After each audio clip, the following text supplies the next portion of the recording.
সামিল হয়েছি। এইমাত্র আমাদের প্রদীপ প্রজ্বলন হয়ে গেল।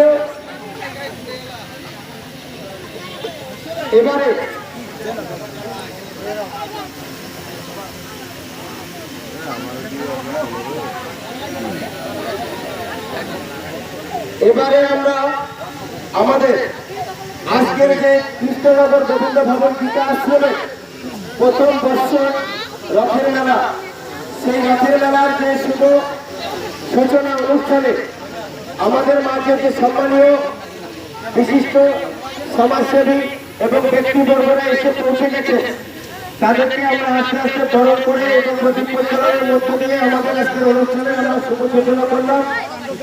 এই উপলক্ষে আজকে আমরা